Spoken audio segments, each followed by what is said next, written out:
আমি উবু হয়ে বসে তার পায়ে তেল মালিশ করতে আরম্ভ করলাম। তখন আমার পরনে ছিল শুধু ম্যাক্সি। একদিকে আমি তেল মালিশ করছিলাম, অন্যদিকে শ্বশুর পেপার পড়ছিলেন। মাঝে মাঝে পেপারের আড়াল থেকে আমায় দেখছিলেন। আমি পল্লবী। প্রায় 1 বছর আগে আমার বিয়ে হয়েছিল। আমার স্বামী সেনায় কাজ করেন, যার ফলে তার নিযুক্তি সীমান্তে হয় এবং সেখানে তার পক্ষে পরিবার নিয়ে থাকা সম্ভব হয় না। আমার স্বামী পিতামাতার একক সন্তান, তাই আমায় আমার শ্বশুর শাশুড়ির সাথে শ্বশুর বাড়িতেই বাস করতে হয়। বর্তমানে আমার 25 বছর বয়স। বিয়ের প্রথম কয়দিন আমাদের অনেক ভালো সময় কেটেছে। আমার স্বামী আমাকে অনেক আদর করত, সময় দিত। কিন্তু স্বামী চাকরিতে যাওয়ার পর থেকে দিনের পর দিন সন্ন্যাসিনীর জীবন কাটাতে আমার খুবই কষ্ট হচ্ছিল। কিন্তু আমার পক্ষে সহ্য করা ছাড়া আর কোনো উপায় ছিল না। বিয়ের পর শ্বশুরবাড়িতে গিয়ে প্রথম সাক্ষাতেই আমার সন্দেহ হয়েছিল। আমার শাশুড়ি মায়ের চেয়ে শ্বশুর বাবার বয়স অন্তত 10 বছর কম। বাবা যথেষ্ট দৃঢ়ভাবে তার স্বাস্থ্য ধরে রেখেছেন, সেখানে শাশুড়িমা বার্ধক্যে পা দিয়ে ফেলেন। বাড়িতে নতুন আসার কারণে আমি কাউকেই আমার মনের সন্দেহ প্রকাশ করতে পারিনি। কিছুদিন বাদে আমি জানতে পারলাম আমার শাশুড়িমার দ্বিতীয় বিবাহ হয়েছে। তার প্রাক্তন স্বামীর সন্তান আমার বর। সেই ভদ্রলোক প্রায় 20 বছর আগে গত হয়েছেন। তখন অভাবের সংসার সামলানোর জন্য শাশুড়িমা গৃহশিক্ষকতা আরম্ভ করেছিলেন। ওই সময় উনি নিজেরই এক ছাত্রের প্রেমে পড়ে তার সাথে বিবাহ বন্ধনে জড়িয়েছিলেন এবং সেই ছাত্রই বর্তমানে আমার শ্বশুর। শ্বশুর খুবই মিশুক এবং সব সময় হাসি মুখে কথা বলেন। সেজন্য প্রথম থেকেই আমার ওনাকে খুবই ভালো লাগত। শ্বশুর বিনয় এবং আমার সাথে বন্ধুর মতোই মিশতেন এবং ঠাট্টা ইয়ার্কিও করতেন। আমার মনে হচ্ছিল শাশুড়ি শ্বশুরের চেয়ে বয়সে যথেষ্টই বড় এবং শিক্ষিকা হওয়ার কারণে তার ব্যবহার যথেষ্টই গাম্ভীর্যে ভরা। তাই সময়ের সাথে শ্বশুর এবং শাশুড়ির মনের মিলটাও দিন দিন যেন কমে যাচ্ছিল। ফুলশয্যার দিন আমি প্রথমবার বিনয়ের আচরণ দেখে সত্যি ভয় পেয়ে গিয়েছিলাম। সেদিন প্রথম রাতেই অনেক কিছু ঘটে যায়, যার ফলে আমি ভালো করে হাঁটতে পারছিলাম না। যদিও বিলের আগেই আমার খুড়তুতো ভাই আমার সাথে অনেক সময় কাটিয়েছে, যে কারণে ষোলশয্যার সাথে বেশি সমস্যা হয়নি। আমার সাথে প্রায় মাসখানেক সময় কাটানোর পর বিনয়কে আবার চাকরিতে যোগ দিতে হলো। তখন বাড়িতে শ্বশুর, শাশুড়ি আর আমি থেকে গেলাম।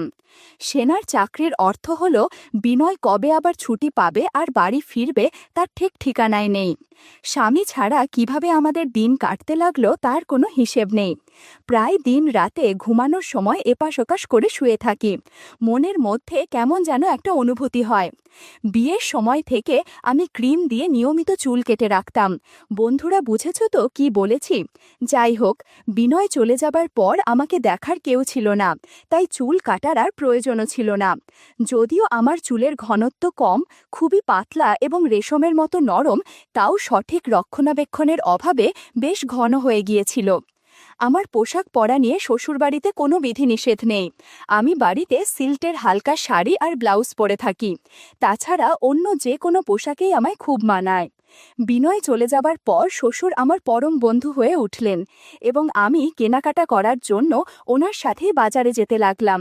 বয়সের বেশি পার্থক্য না হবার কারণে কোনো অচেনা লোকের পক্ষে আমাদের দুজনকে দেখে বোঝার উপায় নেই যে আমরা শ্বশুর পুত্রবধূ নাকি সদ্য বিবাহিতা বর বউ। শ্বশুর আমার সমস্ত সাজসজ্জা এবং প্রসাধনের সামগ্রী আমাকে দিয়েই পছন্দ করিয়ে কিনে দিতেন। এইভাবে একদিন সন্ধ্যায় আমি এবং শ্বশুর কেনাকাটা করার জন্য বাজারে গিয়েছিলাম।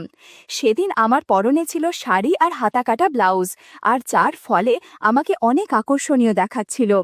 সেদিন বাজারে কেনাকাটা করে ফেরার পথে তুমুল বৃষ্টি নামল।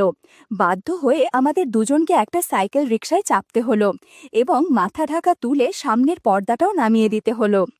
ঝুম বৃষ্টিতে আমি আর শ্বশুর পাশাপাশি বসে এক রিকশায় করে বাড়ি যাচ্ছি। আমার কাছে দুটো ডাবের ব্যাগ ছিল। বন্ধুরা বুঝেছ তো কি বলতে চাইছি? এদিকে আমার মনে কেমন যেন অস্থিরতা হচ্ছিল।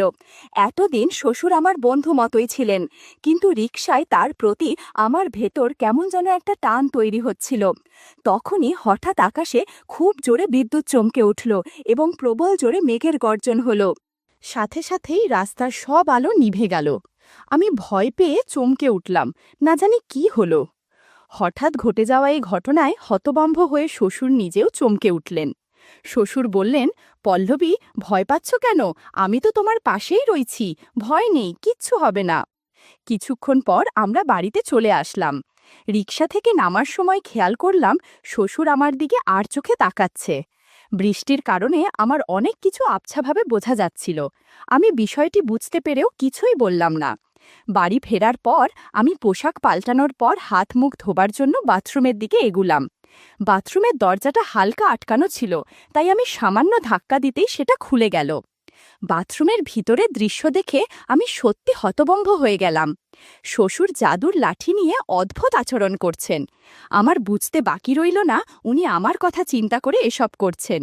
না, আমি এটা দেখার পর আর সেখান থেকে সরে যেতে পারিনি এবং কপাট সামান্য ফাঁকা রেখে দেখতে থাকলাম। আমি সেই মুহূর্তে একটা বড় সিদ্ধান্ত নিলাম। আমি তখনই মনে মনে শ্বশুরকে আমার দ্বিতীয় স্বামী হিসাবে বরণ করে নিলাম, যে আমার বরের অনুপস্থিতিতে আমায় সব কাজে সাহায্য করবে। আমি আমার সিদ্ধান্ত বাস্তবায়িত করার সুযোগের সন্ধানে রইলাম। কয়েকদিন বাদেই আমি সেই সুযোগ পেয়ে গেলাম। ৩-৪ দিন বাদেই আমার শাশুড়ি মা বললেন তিনি ১ সপ্তাহের জন্য বাপের বাড়ি যাচ্ছেন, কারণ তার ভাই অর্থাৎ বিনয়ের মামা খুবই অসুস্থ। এই সময় আমায় ঘরের কাজ ও শ্বশুর মশাইয়ের দেখাশোনা করার দায়িত্ব নিতে হবে। এই সুযোগে আমি আমার পরিকল্পনাকে বাস্তবায়িত করতে পারব ভেবেই আমার অনেক আনন্দ হচ্ছিল। ঘরের পাশে আগুন থাকলেই ঘরের গাদায় আগুন লাগবে, এটাই বাস্তব এবং সেটাই হলো। আমি ওই দিন সন্ধ্যায় পার্লারে গিয়ে বাছার চুল এবং আইব্রো সেট করালাম, এবং যাতে আমায় দেখতে আরও বেশি সুন্দরী লাগে। বাড়ি ফিরে আমি ক্রিম দিয়ে চুল তুলে দিলাম, যাতে আমায় আরও আকর্ষণীয় লাগে। পরের দিন রবিবার অর্থাৎ ছুটির দিন ছিল। শ্বশুর কাজে বেরুবেন না।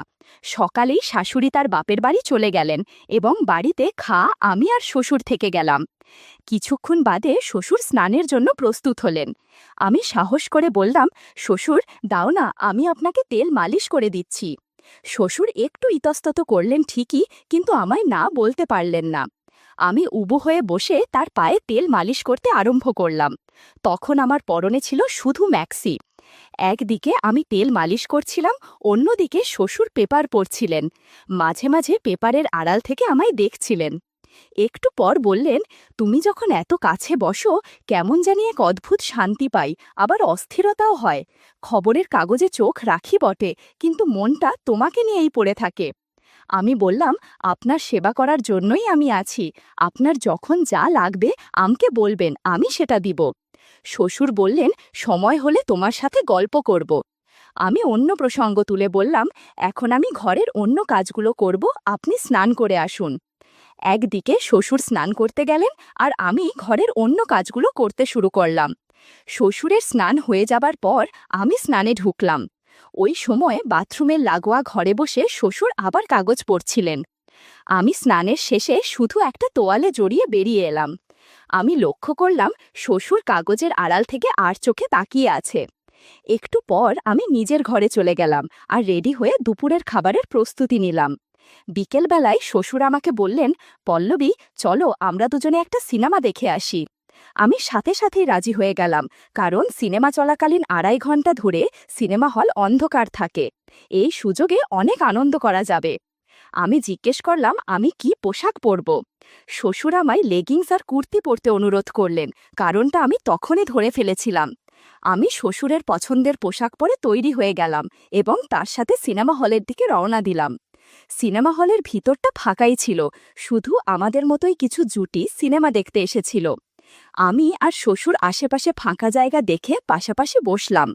শ্বশুর আমার বাম হাত নিজের হাতে নিয়ে বললেন, পল্লবী, তোমার হাতের তালু কি নরম, আঙুলগুলো কত সুন্দর। সুন্দরভাবে ট্রিম করে কেটে নাল নেলপালিশ লাগানোর ফলে তোমার নখগুলো ভীষণই সুন্দর লাগছে। জানো পল্লবী, আমাদের বিয়ের আগে থেকেই আমি অনেকবার তোমার শাশুড়ি মায়ের সাথে এই সিনেমা হলে এসেছিলাম এবং পুরো সময় ধরে একটুও সিনেমার দিকে মন ছিল না। সিনেমার পুরো সময়টা জুড়ে অনেক ঘটনা ঘটেছিল আমাদের সাথে। আমি যখন গ্র্যাজুয়েশন করছিলাম তখন তোমার শাশুড়ি মা আমার গৃহশিক্ষিকা ছিল। ওই সময় সে খুবই সুন্দরী ছিল। প্রথম দিনেই আমি ওকে দেখে পাগল হয়ে গিয়েছিলাম। আমি যেদিন ভালো পড়া করতাম তোমার শাশুড়ি মা আমায় আড়ালে অনেক উপহার দিয়েছিল।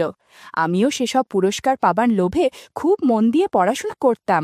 শ্বশুর আরও বললেন, তোমার শাশুড়িমা তখন আমায় আশ্বাস দিয়েছিল আমি প্রতিষ্ঠিত হতে পারলে সে আমায় বিয়ে করবে, যাতে আমি তাকে যখন ইচ্ছে পুরস্কার দিতে পারে, এবং আমি প্রতিষ্ঠিত হতেই সে আমায় বিয়ে করে নিয়েছিল।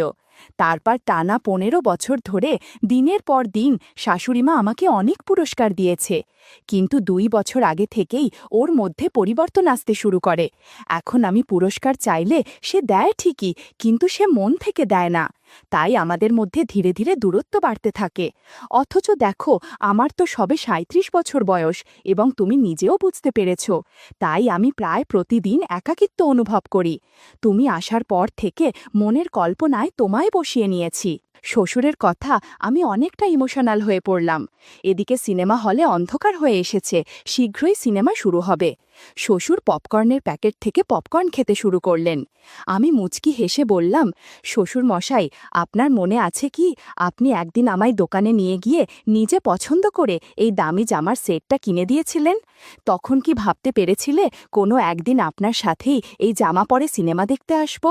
শ্বশুর মশাই 2টো পপকর্ন হাতে নিয়ে বললেন, না পল্লবী, আজ যেটা বাস্তব সেদিন সেটা স্বপ্নেও কল্পনা করতে পারিনি। শ্বশুর মশাই একদিকে পপকর্ন খাচ্ছেন, অন্যদিকে আমি কোল্ড ড্রিঙ্কসের বোতল ধরে আছি। সিনেমা দেখার মাঝে আমরা অনেক আনন্দ করেছি। ঘণ্টাখানেক পর সিনেমা শেষ হলো।